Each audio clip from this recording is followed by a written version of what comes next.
murihangana kubera urusaku ruri muri iyi nkuru ndi kurikodinga, kubera ko ni inkuru ingezeho ndi ahantu hari urusaku. Ni urupfu rw'umugeni wari ufite ubukwe kuri uyu munsi ku itariki 14 z'ukwezi kwa kabiri, ariko yagize impanuka ikomeye biza kurangira ahasize ubuzima. Ni impanuka yabereye n'ubundi mu karere ka Rulindo mu murenge wa Tumba ahazwi nko ku Rukore. Habereye impanuka ikomeye cyane, imodoka ya Hiyase yari itwaye abageni bari bagiye gusezerana kuri paruwasi ya Rulindo. Igeze aha ku Rukore niho habereye impanuka ikomeye, bari bagiye gusezeranira kuri paruwasi ya Rulindo, ni hariya mu karere ka Rulindo. Birumvikana n'agahinda gakomeye cyane kuri uyu muryango wa Tusari Apollinaire ndetse n'umusore bari bagiye gusezerana witwa Hatangimana Jemuve.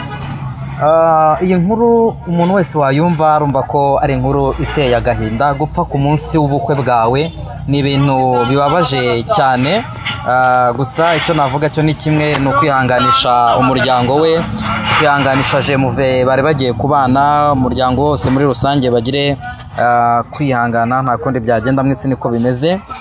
Gahunda y'ubukwe uko yari iteye, saa 3 za mu gitondo kwari ugusaba no gukwa muri sale ya CDP ya paruwasi gatolika ya Rulindo. Saa 8 z'amanywa kwari gusezerana n'ubundi imbere y'Imana muri paruwasi gatolika ya Rulindo.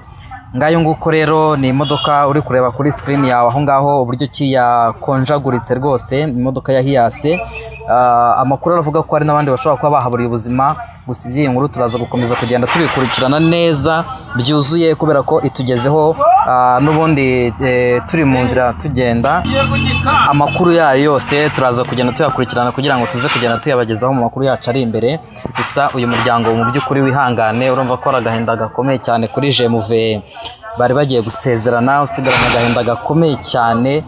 Ega we, ni ikibazo gikomeye mu by'ukuri. Uyu mugeni Imana imwakire mu bayo, gusa barimo igihombo. Urumva umunsi w'ubukwe iyo wageze hari ibintu byinshi, hari amafaranga menshi baba badepashije, ibyo baba bakoresheje bigiye bitandukanye, haba ibyo kurya, imyambaro, kwishyura amasare, buri kimwe cyose. Urumva ko ari ibintu byari byatwaye amafaranga menshi, ariko igihombo gikomeye ni icyo kubura umuntu. Mu by'ukuri urumva ko ari ibintu bitoroshye.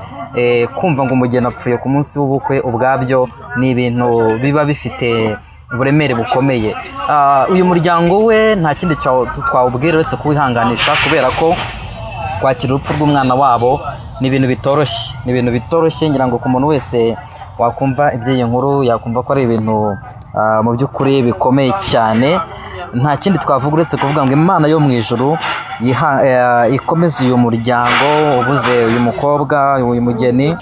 Ni inkuru yasakaye mu mitima y'abantu, abari bategereje gutaha ubukwe, abari batangiye kuva mu rugo, abari bamaze kugeraho ubukwe bwari kubera hariya n'ubundi kuri sale ya paruwase ya Rulindo muri katolike. Birumvikana ko ari ikibazo gikomeye cyane, gusa Imana niyo yonyine izi impamvu yabyo, kandi Imana ibintu byose ikora iba ifite impamvu. Nta na rimwe Imana igikorera mu gihombo, kandi ibyo Imana ikora byose kuri yo nta kosa igira. Niyo mpamvu tudakwiriye kwibaza ibintu byinshi, gusa kwakira urupfu byo biragoye. Ariko Imana yo mu ijuru ikomeza imiryango y'aba bombi, haba ku muryango w'umusore, haba ku muryango w'umukobwa, ndetse Imana ikomeze umutima w'uyu musore. Mu by'ukuri urumva ko yasigaranye igikomere gikomeye cyane. Imana rero imuhe kwihangana ndetse no gukomera.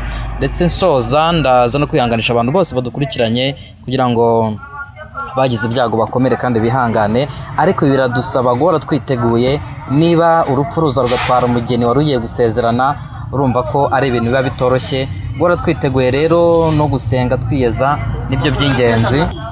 Kwihangana rero kuri uyu muryango nibyo tubifurije, kandi Jemuve nawe uko byagenda kose igihe kizagera Imana yongere imushumbushe, ibintu byongere bigende neza. Hanyuma abarwaye bafite ibibazo bitandukanye mwese mukomere.